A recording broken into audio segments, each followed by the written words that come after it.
Good morning, this is Rashmi. Welcome to the channel. और आज हम लोग देखने वाले हैं 26 नवंबर के important current affairs. Current affairs start करने से पहले मैं बताना चाहूँगी कि यहाँ पे सिविल सर्विस एग्जामिनेशन की सारी मटेरियल्स अवेलेबल है, तो आप मेरे चैनल पे आकर लिंक पे जाकर देख सकते हैं। सबसे पहले क्वेश्चन नंबर 1 देखते हैं। India to build $300 million new dam call Sahadut Dam in A. Nepal, B. Bangladesh, C. Afghanistan, D Sri Lanka. India जो है $300 million खर्च करने वाला है, एक नया डैम बनाने वाला है जिसका नाम है साहतूत डैम। वो कहाँ पे बनाने वाला है? नेपाल, बांग्लादेश, अफगानिस्तान, श्रीलंका। तो इसका आंसर है answer number C, Afghanistan. Afghanistan में बनाने वाला है इंडिया सहतूत डैम। अफगानिस्तान कॉन्फ्रेंस अभी 4 साल पे हुआ है और ये वर्चुअल हुआ है बिकॉज ऑफ कोविड-19 पैंडमिक। ये काफ़ी इम्पॉर्टेंट कॉन्फ्रेंस है क्योंकि इस कॉन्फ्रेंस में यूएन जो है पार्टिसिपेट करता है और यूएन हमेशा इनकरेज करता है दूसरी कंट्री को कि वो फंड करे। इंडिया हमेशा से अफगानिस्तान गवर्नमेंट के सपोर्ट में है और तालिबान ट्रूप्स के अगेंस्ट में रहता है। तो अफगानिस्तान गवर्नमेंट के सपोर्ट में इंडिया ने $300 बिलियन का सहतूत डैम बनाने का फैसला लिया है। तो याद रखिए, answer is C, Afghanistan. Afghanistan को अगर हम देखें तो ये डैम बनने वाला है काबुल में। ठीक है, अफगानिस्तान का अगर हम मैप देखें तो उसके नियर बाय लोकेशन है पाकिस्तान जो कि काफ़ी क्लोज है, उसके अलावा ताजिकिस्तान, उज्बेकिस्तान, तुर्कमेनिस्तान, ईरान। तो याद रखिए, अफगानिस्तान के नियर बाय कंट्रीज कौन है? Iran, Pakistan, Tajikistan, Uzbekistan, Turkmenistan.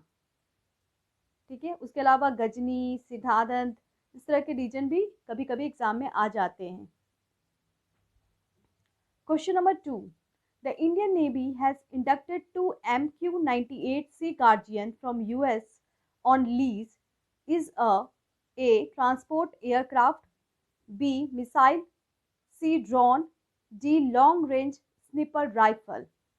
अभी क्या हुआ है कि अमेरिका से इंडियन नेवी ने 2 MQ-98 सी गार्जियन लिया है। वो क्या है? Transport aircraft, missile, drone, long range sniper rifle. तो इसका आंसर है सी, ड्रोन। वो क्या है? ड्रोन है। देखिए, ये काफ़ी इंपॉर्टेंट न्यूज़ है क्योंकि इंडिया के पास बहुत अच्छे ड्रोन नहीं अवेलेबल हैं। आप बोलोगे कि ऐसा तो नहीं है, इंडिया के पास तो है ड्रोन, जैसे कि हिरॉन ड्रोन है, फिर इंडिया के पास रुस्तम है। तो एक्चुअली वो अभी डेवलप्ड हो रहे हैं। तो ड्रोन बहुत इम्पॉर्टेंट होता है सर्वेलेंस के लिए, किसी कंट्री को देखने के लिए कि कोई कंट्री क्या हरकत कर रहा है, उसको देखने के लिए ड्रोन का बहुत इम्पॉर्टेंट रोल होता है। क्वेश्चन नंबर 3 देख लेते हैं। Recently an app Umang is launched to help international student to avail government services any time by ministry of education, ministry of home affair, ministry of IT, ministry of commerce. अभी हाल में उमंग app का नया version launch किया गया है। वो international student के लिए लॉन्च किया गया है कि वो अगर इंडिया के गवर्नमेंट से कांटेक्ट करना चाहते हैं तो वो इस ऐप से कांटेक्ट कर सकते हैं और इस ऐप में बहुत सारे प्रोविजंस हैं जो उनको हेल्प करेंगे। कौन सी मिनिस्ट्री ने ये लॉन्च किया है? Ministry of education, home affair, ministry of commerce, ministry of IT. तो इसका आंसर है C, ministry of IT. Question number 4 देखते हैं। Which city is world most expensive cities as per report release by economic intelligence unit. अभी economic intelligence unit ने cost of living index release किया है जिसमें बताया है कि मोस्ट एक्सपेंसिव सिटी है। देखिए, ये क्वेश्चन गलत है क्योंकि जो मैंने क्वेश्चन दिया वो गलत हो गया है, इसलिए मैं फिर से ये बताना चाह रही हूँ। जब मैंने इस रिपोर्ट को देखा तो मैंने पाया कि इकोनॉमिक इंटेलिजेंस यूनिट ने 3 सिटी को टॉप सिटी का नाम दिया है और किसी को 1, 2, 3 नहीं दिया है, तीनों को 1 रैंकिंग दी गई है। इसलिए इसका जो आंसर होगा वो होगा 4 ऑल ऑफ द एबव, क्योंकि हांगकांग, पेरिस और ज्यूरिख इन तीनों को इक्वल रैंक दिया गया है, यानी ये तीनों ही फर्स्ट हैं। ठीक है। तो मोस्ट एक्सपेंसिव सिटी अगर आपसे पूछा जाएगा इकोनॉमिक इंटेलिजेंस यूनिट के अंतर्गत कौन है, तो ऑल ऑफ द एबव होगा, हांगकांग, पेरिस, ज्यूरिख, ये तीनों ही टॉप हैं। ये काफ़ी इम्पॉर्टेंट रिपोर्ट है जो कि रिलीज़ किया जाता है EIU के द्वारा। इसमें याद रखिएगा डेमेस्कस जो है वो सबसे चिपेस्ट कंट्री की तरह उभर के आया है। डेमेस्कस सीरिया में है। Question number 5, recently Nivar cyclone strike the district of Pondicherry and Tamil Nadu, जो कि हम सभी जानते हैं। निवार साइक्लोन क्या है? एक ट्रॉपिकल साइक्लोन है। Which of the following feature is not feature of tropical cyclone? Tropical cyclone के फीचर क्या होते हैं? अभी हाल में UPPCS एग्जाम में क्वेश्चन आ चुका है कि आई ऑफ द साइक्लोन किसे कहते हैं। तो याद रखिए ट्रॉपिकल साइक्लोन के फीचर्स भी आ सकते हैं जनरल एग्जाम में भी। तो देखते हैं इसके option. A, large sea surface with more than 27 degree temperature. B, presence of Coriolis force. C, pre-existing strong low pressure area। D, none of the above. देखिए ट्रॉपिकल साइक्लोन एक इम्पॉर्टेंट कॉन्सेप्ट है। Tropical cyclone generally sea surface के पास आता है, जैसा कि हम सभी जानते हैं। जहाँ का सी सरफेस लार्ज होगा तो ऑफकोर्स कोस्टल एरियाज जो है जहाँ पे आया है वो काफ़ी लार्ज सी सरफेस है, और यहाँ का टेम्परेचर भी जो है ट्रॉपिकल टेम्परेचर है, यानी 27 डिग्री से ज़्यादा है। तो ऑप्शन ए तो करेक्ट है। ऑप्शन बी पे आते हैं, प्रेजेंस ऑफ कोरोलिसिस फोर्स। हाँ, कोरोलिसिस फोर्स एक पर्टिकुलर फोर्स होता है, तो वो वहाँ पे प्रेजेंस होता है, तो बिल्कुल होता है। जहाँ पे साइक्लोन होता है वहाँ पे कोरोलिसिस फोर्स होता है। C, option number C, pre existing strong low pressure area. तो याद रखिए जहाँ पे साइक्लोन आता है ट्रॉपिकल साइक्लोन, वहाँ पे लो प्रेशर एरिया स्ट्रॉन्ग नहीं, वीक होना चाहिए, यानी कमज़ोर होना चाहिए लो प्रेशर एरिया। तो इसीलिए इसका आंसर हो जाएगा C. C is not feature of tropical cyclone. Next question पे आते हैं। Question number 6, China's Chang'e 5 lunar mission is set to Earth is A, explore south pole of the moon। B, sample return mission। C, to check availability of water। D, to forecast weather of moon। देखिए China का Chang 5 lunar mission अभी वापस आने वाला है। ये mission काफ़ी important mission था, क्योंकि इसमें ये देखा जा रहा था कि मून में कौन सा सॉइल है, और उस सॉइल सैंपल से हम जान सकते हैं कि मून किस चीज़ से बना हुआ है। इसीलिए इस क्वेश्चन का आंसर होगा B, that is sample return mission. यह वहाँ से हम वहाँ की मिट्टी लाएंगे और ये देखेंगे कि ये जो मून है, ये जो चांद है, वो किस चीज़ से बना है।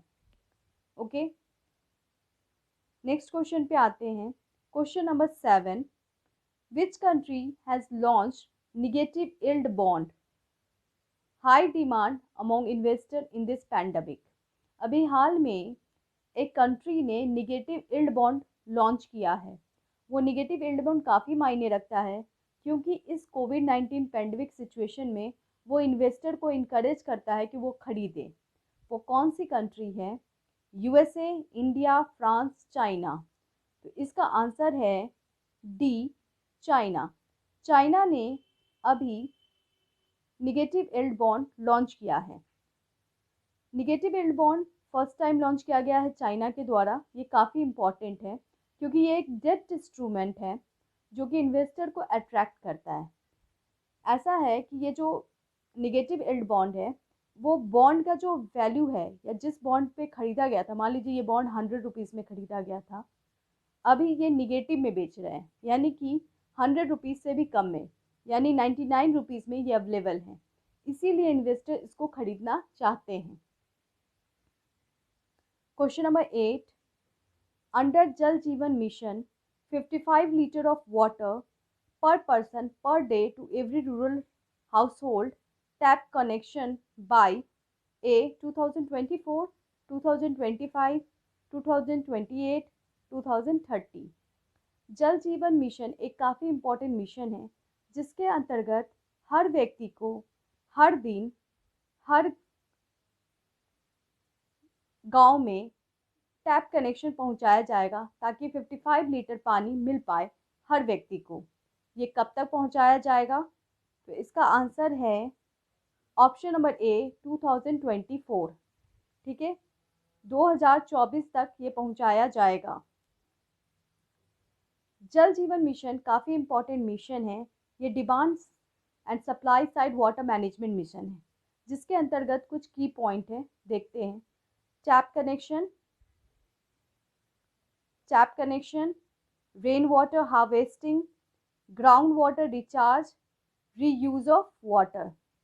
याद रखिएगा, ये सेंट्रल स्पॉन्सर्ड स्कीम है।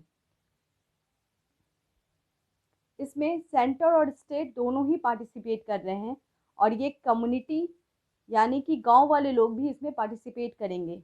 ठीक है, बेस्ड ऑन कम्युनिटी अप्रोच, जिसमें सेंटर और स्टेट 50:50 का फंडिंग होगा।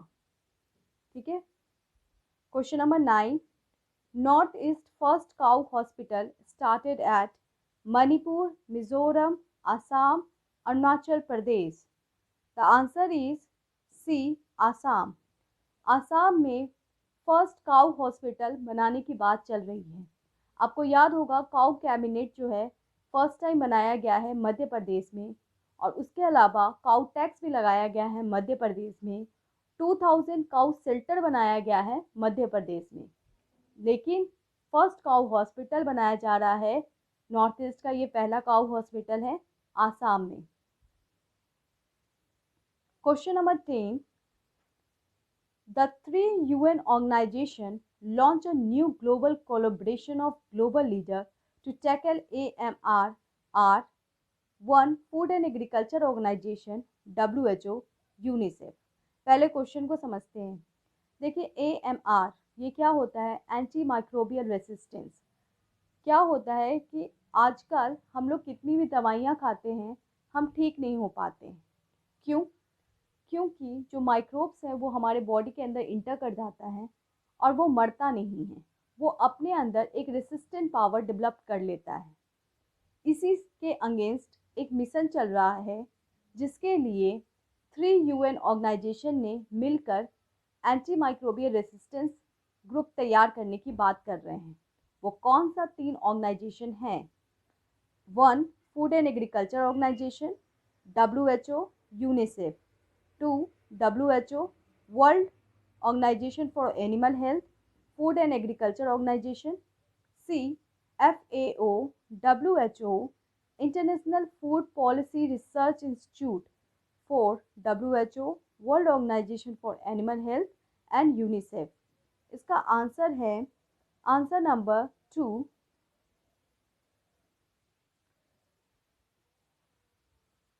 ठीक है, WHO, world organisation for animal health, FAO, answer number 2।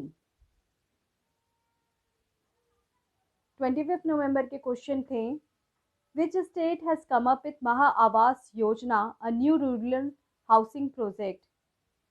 Thanks to Bhanu Yadav, उन्होंने आंसर दिया है। उसके अलावा नाजिमा खान ने भी आंसर दिया है। Answer is D, Maharashtra. Thank you, और आशा करती हूँ आप आज भी आंसर दोगे। क्वेश्चन ऑफ द डे क्या है, देख लेते हैं। Mount Vesuvius is an active volcano of which country. ठीक है, Italy, Germany, South Africa, New Zealand. Mount Vesuvius एक एक्टिव वॉल्केनो है, वो किस कंट्री से बिलोंग करता है?